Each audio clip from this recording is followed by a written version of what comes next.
Today's episode is brought to you by Marco's Pizza. Monday and Tuesday nights are Carol U nights at Marco's Pizza in Waukesha. Mention you're a Carol student and receive 25% off your entire online or delivery order. Marco's Pizza. Every store, every day, the Italian way.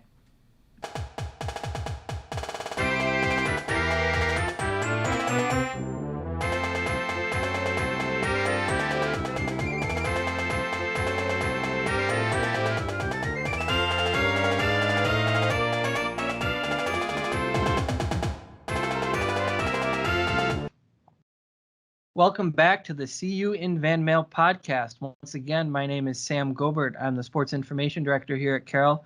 This week, we have Derek Marie from men's soccer. Head coach Derek Marie, thanks for coming on. Thanks for having me, man. Happy to be here. I've been looking to get in my debut in the CU podcast. I've been pitching it for months now, so I'm happy my time is up. Thank you for accommodating to our schedule. Hopefully, we don't have any technical difficulties like we had last week. We'll make do. Hopefully your face doesn't get scratched out of the video like it was last week. So, Derek, I guess tell us a little bit about yourself. Introduce yourself for those who don't know you. Yeah, Derek Marie, Carroll grad. Been at Carroll for the last 7 years, either as the head men's soccer coach and assistant or working in the admissions office. My wife, Missy, is also a Carroll alum. I have a 4-year-old son named Jace, and I have a 1-year-old son named Dom. So, I like food, I like movies, I like all sorts of stuff, and I like good humor. So that's who I am. We're going to talk about some of that food a little bit later in this episode. Don't you worry. Please. We'll get into that. All right. So tell us, how did you get into soccer? Yeah, man. I think like anybody, I just kind of I naturally gravitated towards it. I was a big YMCA kid. My dad was a big racquetball guy, so I spent a lot of my youth in YMCA's and everything from the daycare to the weight room to the gym to watch my dad play racquetball. I actually come from a pretty big soccer family. My uncle at one point was the head coach of the Dominican national team. My other uncle was a very prominent player there, and my dad was a very good player himself. So I'm kind of the black sheep of the Marie soccer clan. But it's just always something I always, I wanted to be like my dad. My dad liked soccer, and it was just something I gravitated towards. I played every single YMCA sport they offer, floor hockey, flag football, basketball, everything. And I always liked playing sports, but soccer was the one that just stuck.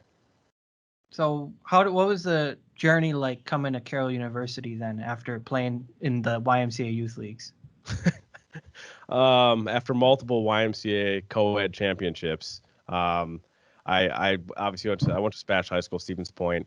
From there, had a great coach there that I really wanted to be like and really looked up to. He's kind of like a second father to me, and that was where my first taste of like, hey man, I have a really good coach here. This is what it's like. And he put me on a good direction and into a good path, and started the college process. I don't know if it wasn't for soccer, where I would have went or where I'd be, but I'm sure happy that I pursued it in college. I had a lot of cool opportunities to do a lot of cool stuff, but at the end of the day, I visited the Carroll campus, and it was a great fit. The coach was a great coach, and he was a great person, and he was what I needed in my life. He provided good structure, and at the end of the day, I'm a big fake guy. I think this is where I was supposed to be. And even after I was done playing, I had opportunities to coach at other places, but Carroll's where I call home, and I always wanted to be here. So I'm happy, where I'm at and what I'm doing right now. So Derek's not going to mention it. For those who don't know, Derek was also a 4-time all-conference athlete in the Midwest Conference during his time here before he came on to start coaching here at Carroll. Tell us a little bit about, you're now in your 3rd season here. Coaching the Pioneers. What has been the biggest change in the program since you started the program, and what's it like moving forward?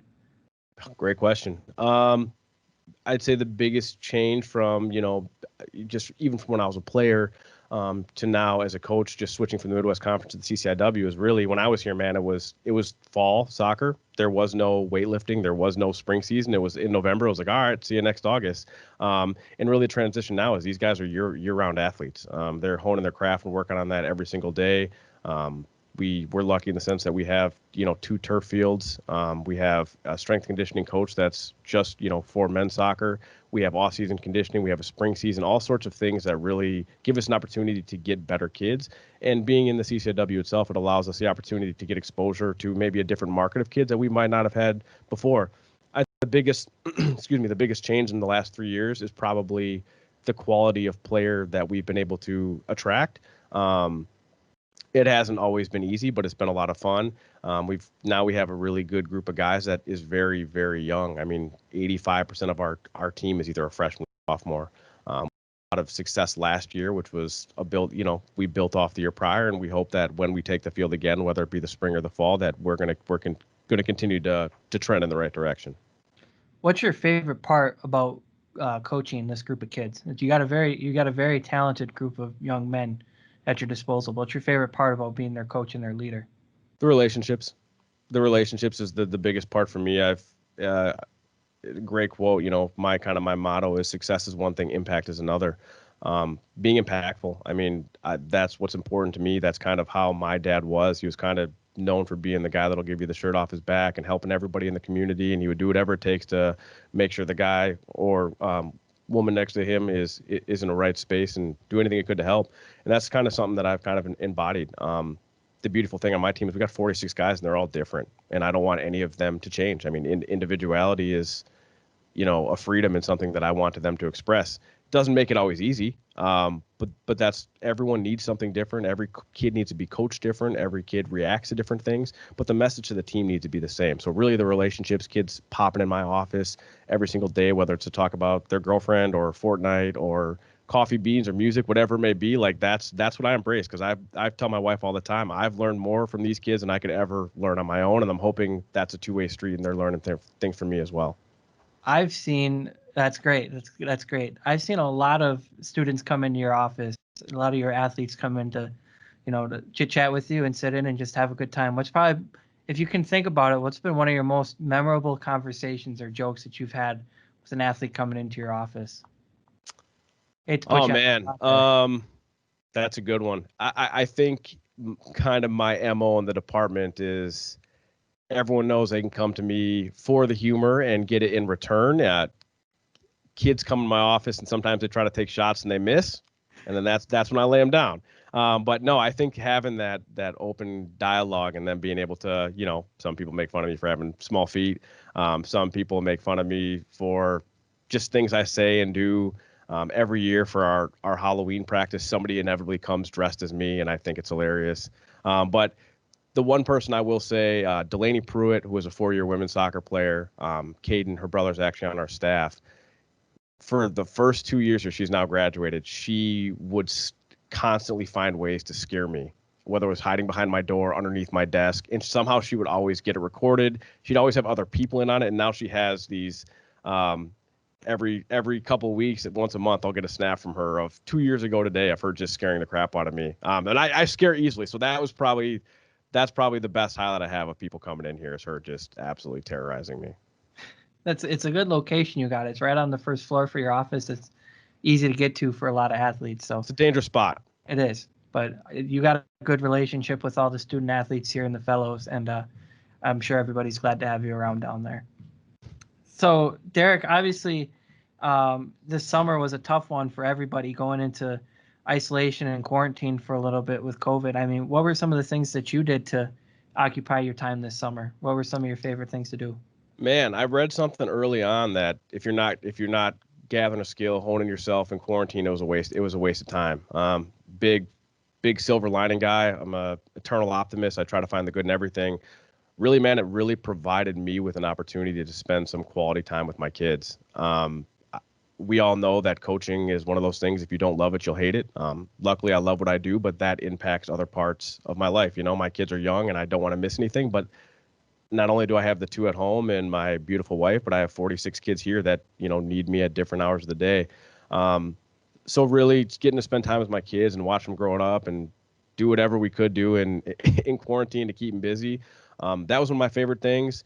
Personally, I try to teach myself how to use Canva. You got my endless texts and phone calls to try to hone my video editing and graphic skills. Wasn't always smooth. It wasn't always pretty, but I got something out of it. Um, yeah, man, finally got to watch some Netflix shows that I wanted to see. Got caught up in that department. So yeah, just spent really highlight was spending a lot of time with my family and feeling like my getting to watch my boys grow up. Let's talk about that IG account for a little bit. You used a lot of Canva this summer to hone in on that IG account. You still think you have the best one in the department? I'm a humble guy, Sam. I'm a humble guy. I don't think I have the best one in the department. This hurts me to say, but I think volleyball has the best IG in the department at the moment. I'm going to go ahead and say it. I think we're in the running for second. If anyone would like to contest that, Van Mail 112 in the bubble, you know where to find me. Happy to have a conversation. Good. I mean, how big was it to get some of these recruits and some of these new freshmen through Instagram and social media this summer? It was big. I mean, that's the world we live in. And I remember early on when COVID hit, we have a great athletic director in Mike Schulis, and he told us, like, you got to stay active. When you need to hone your social media skills, keep that active, because that's what we had at that moment. And I took that very seriously, and getting stuff posted and getting, watching the number of likes we have grow up and the followers go up. And that was really cool. And seeing recruits that we're talking to that maybe haven't talked to us in a while, like a post, we're like, are we still in the contest here? Are we still in the race? That was a lot of fun. And social media is the name of the game right now. And that's where the market is for these young kids. And we know any hour of the day what they're doing. They're looking down at their phones. So that was an opportunity that we took advantage of. And I think it's shown by the quality of kids that we have coming here. I think so too. That's we're trying to focus a lot of our energy and time into social media too, because that's where we're going to be able to get them. It's been a different world and a change of pace. But I think it's going to be a good change of pace for everybody. No doubt. Derek, you mentioned you're a big food guy. All right. We can't go on without talking a little about some of your famous recipes. What's your favorite thing to make? Man, I come from a long line of chicken descendancy. Okay. My dad goes by Chicken Mon. He's known in my town for selling his Caribbean jerk. He did it every year. Stopped a couple years ago, but he did it every year. And the money he raised, he would donate to charity. He has a foundation called the Ursula Bunch Foundation, where he's actually, through the money he's raised through selling chicken, him and my mom have actually been able to send kids in the island of Dominica to college. And really? That's a really cool thing. So my dad would never teach me the recipe. He's like, if anything ever happens to me, you're going to have to pry it from your mom. And I finally got to the age where they trusted me. And I knew that if I ever gave it to anybody or sold it, I'd be out of the family. So here I am. So I would say chicken is my favorite thing to make. It enjoys me. I enjoy making it because of how much people enjoy eating it. Right. Yeah. So after you make chicken all day and you smell it and it's really the last thing you want to be eating, but people asking me to make it and people, giving it to them and seeing like the little smile on their face from time to time, like that's what I get out of. So I'm gonna have to go chicken. So you're not gonna be up for telling us live on the podcast what the chicken recipe is? You can't give away those secrets. I mean, that and the nuclear launch codes are the only two things that I'm taking down with me. I can't give that up. All right. Well, I respect it. I respect the hustle. You're gonna have to bring in wings sometimes for the rest of the crew. That I can do. You got to bring it in. Might be above your spice level, Sam. I know you're. I know that the lowest in the totem pole at BW will send you into a light sweat. So I don't know if you can handle it. I gotta order 6 wings and 2 glasses of water when I get Buffalo Wild Wings. It's bad. Oh man. Derek. So big news coming up next weekend. We're gonna be having our first scrimmages back. For those who don't know, men's soccer is going to be having a scrimmage out on Schneider Stadium Saturday, the 26th at 7:30. Fortunately, it'll probably be closed off for students to come and watch, but we're looking at options to still bring that content to you all to watch and enjoy. What are you looking forward to during that scrimmage upcoming? Competing. Yeah. Competing. I think I'm hyper competitive. I think I say the relationships, that's the biggest thing, but at the end of the day, it's a results-driven world. We're one of the few professions where people can see how good or bad I am at my job by looking up on our website. but just competing, just even being out these last 2.5 weeks, man, it's been so fun to see these guys compete and get back in their element and see the talent we had last year grow and take that freshman to that big sophomore jump, and then watching these current freshmen we have come in here and compete. It's fun to watch and fun to see, and knowing that like day to day, year after year that we've been doing this, it's finally coming to a head, and we're going to start to get some of the fruits of our labor. But really for next weekend, just seeing what we have and trying new things, and really, the people that have been following us, like you and, our fans and the parents, like letting them see us grow. I know what I have here, but I want people that support us to know that as well. And really for the guys, just to provide an environment that's realistic as possible, letting them wear the jerseys, getting their name announced over the PA system, getting to warm up, all that kind of stuff that they're missing right now in their experience, being able to provide that next Saturday.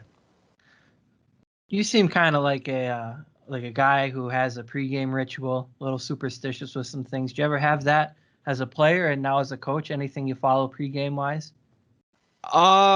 My wife gets on me for this, but if I will not, it's not healthy. Do not recommend this, but I will not eat until after the game, whether it be 1 o'clock or 7 o'clock. I can't. All that goes in me is coffee. That's it. That's kind of my pregame ritual as a coach. As a player, I always had the same order in which I had to put things on.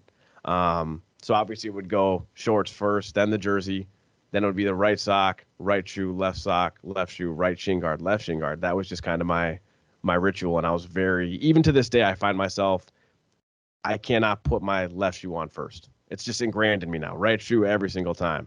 And it's kind of messed with me because my oldest son is a lefty, right? So he always kicks out the left leg first. I'm like, come on, man, you got to kick out the right. You're killing your dad here. But yeah, those are my rituals as a coach and as a player. What are some rituals you've noticed from your current athletes that are a little out there, a little weird? Out there are weird. They're big music guys, like big Beats by Dre, headphones in. I'm not exactly sure what they're listening to, but I know it's not polka music. Okay, a lot of music. The bus is usually pretty quiet heading to games. A lot of them are chronic sleepers. There's the guys that do the homework before every match, but really, like when we're in the arena or on the field, there's nothing that weird that I noticed. There's a couple guys that have some sort of ritual where they leave their jersey in a certain spot on the wall here behind our bleachers. They put it on at a certain time, but there may be some secret handshakes I'm not aware of. But that's all that I've been able to notice so far in my 2.5 years. One thing I've always kind of been curious about, and I'm sure a lot of other people too, is what's with the shades on the sidelines? I mean, when you go, a lot of coaches, I guess, out there, they'll dress up in polos, dress pants, maybe a suit and tie. Derek's out there in a pullover hoodie and sweatpants with sunglasses on. What's the story behind that? I'm fairly convinced that there's no self-tanner, no amount of tanning indoors or sunlight out could ever take. My tan lines are permanent, man. They're pretty much just tattooed on my face at this point. When I'm not at home, I essentially just look like a raccoon. It's really sad. I think the shades and the hat are kind of like my MO. Like they're my cape. I feel with them on, both of them on, my shades and my hat, I feel protected, and with them off, I feel like open to the world. So it's kind of like maybe that's part of my coaching ritual. I always have them, and a lot of people think that I just don't have hair. They're like, you wear the hat because you're bald. I'm like, no, you see the cut, Sam. You see how it looks. I got it. I got it. It's just part of who I am. I just big hat guy, big sunglass guy. I'm trying to protect my eyeballs as long as possible, and my head has no sunlight on it either, so that can't be healthy either. But yeah, I just like it. All right, cool. Well, that's good to know for next time you're out at a men's soccer game and you see someone walking around with a hat and sunglasses on. That's actually the head coach. That's not just some random walking across the field. Right. So, all right. Derek, do you have anything else that you want to say on the podcast here for your last couple moments? No, I would like to commend what Carroll's been doing in the athletic department.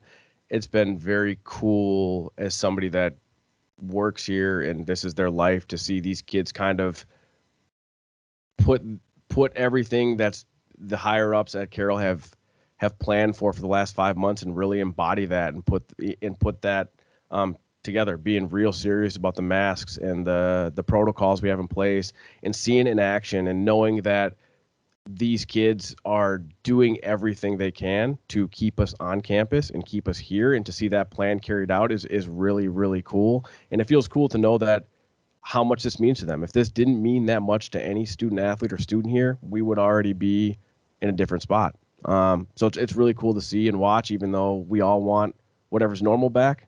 But this has become normal, and the students are doing a great job.